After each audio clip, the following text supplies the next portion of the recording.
All right, today we're going to break down a multi-billion-dollar global crime that has perfected the art of deception on an absolutely industrial scale.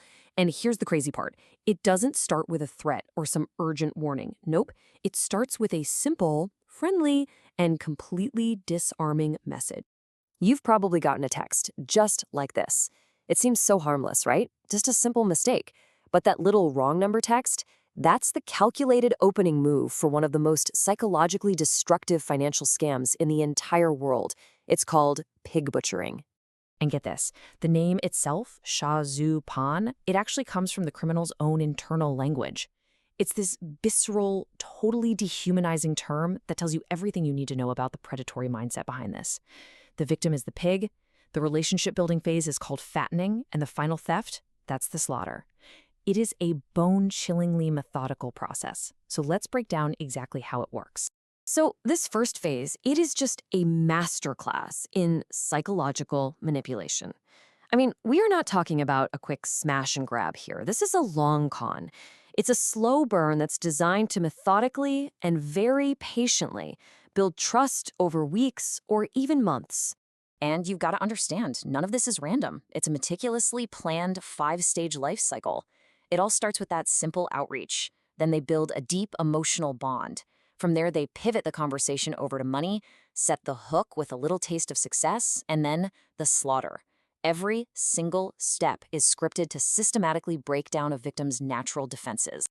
And this right here, this is the real core of the manipulation. It's the emotional labor phase. Scammers are literally working from these extensive scripts that are designed to mirror their target's values, their hopes, their fears. They're chatting daily, sharing fake personal stories, giving you constant attention, all to build this powerful but completely fake romantic or personal connection. Now, the switch from being a friend or a lover to a financial advisor, it's done so carefully. They don't just ask for money, no way.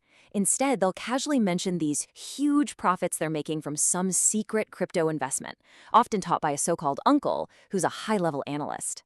It's all framed as this amazing shared opportunity, a way for you to build a future together. And that right there is a genius and evil way to completely bypass your critical thinking. So to build your confidence, they'll guide you to make a small, what seems like a low-risk initial investment, maybe $1,000. And they have you do it on this trading platform that looks, it looks incredibly professional. And what happens? Bam! Almost instantly, that investment just appears to skyrocket. You look at your dashboard and it's showing these incredible returns. But it's all fake. The scammers are literally just typing numbers into a computer. It's nothing more than a digital illusion. Now, this next step, this is the absolute psychological masterstroke. To crush any doubt you might have left, they actually encourage you to withdraw that first profit. And when that real money actually lands in your real bank account, it creates what feels like undeniable proof. It turns your own brain against you. The platform must be real. The profits are real. This person is for real. The hook is set deep. Okay, so once that trust is completely cemented, the scam moves into its final and its most brutal phase. The goal now is simple: total financial extraction. Believing they've hit the jackpot, victims start pouring in their life savings, their retirement funds. They even take out loans. And all the while, those fake profits on the screen just keep climbing higher and higher. Hundreds of thousands, sometimes millions. But when they finally try to withdraw that big payday, that's when the trap slams shut. Suddenly there are taxes you have to pay, or fees, or weird security deposits to unlock your funds. They just keep inventing reasons to drain every last cent before your account is frozen, and the person you trusted disappears forever. This is where the story takes an incredibly dark and disturbing turn. Because the person that you've been talking to, the one who spent months building that deep connection with you, they're not who you think they are. Not even close. In fact, they are very likely a victim themselves. So who are you really talking to? Well, the answer to that question uncovers this staggering humanitarian crisis that is literally fueling this entire global fraud machine. The reality is a modern-day human trafficking crisis. The so-called scammers are often people who are lured by fake job ads and are now held captive in these fortified compounds. They're forced to work up to 20 hours a day. If they fail to meet their quotas, they face beatings, electric shocks, and torture.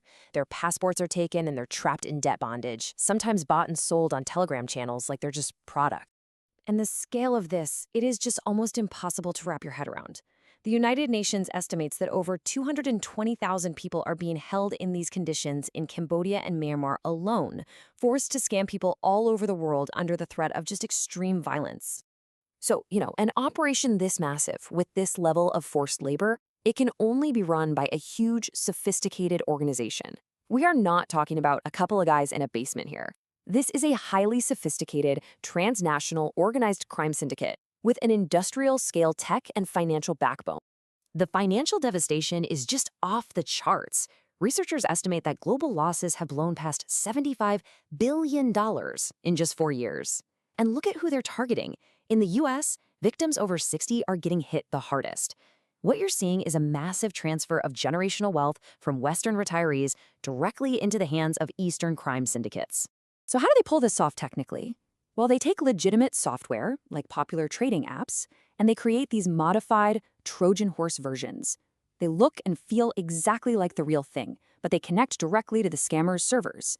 They use these security workarounds to bypass the official Apple and Google app stores and install these fake apps right on your phone, giving them complete and total control over the financial reality that you see. And the speed at which this scam has evolved is just insane. It started as a domestic crime in China. But when law enforcement cracked down, the syndicates just moved to Southeast Asia. During the pandemic, they went global, pivoting to crypto and targeting Westerners. And now they've reached full industrialization. They're even offering crime-as-a-service packages for other criminals. So where does it go from here? Well, as you'd expect, as law enforcement starts closing in on these physical compounds, the model is already adapting. It's leveraging technology to become even more dangerous and even harder to find.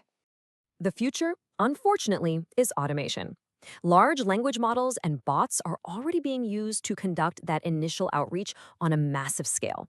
There are now deepfake as-a-service platforms that offer real-time video and voice cloning. That old advice to just ask for a video call? Yeah, that's becoming obsolete. And as the pressure mounts in Asia, new hubs are already popping up in places like West Africa and South America. Which really brings us to a final and pretty sobering question. This isn't just about money anymore. This is about the very fabric of our digital lives. When technology can perfectly replicate the building blocks of human connection, a face, a voice, an entire relationship for malicious ends, what does it truly mean to trust anything or anyone online?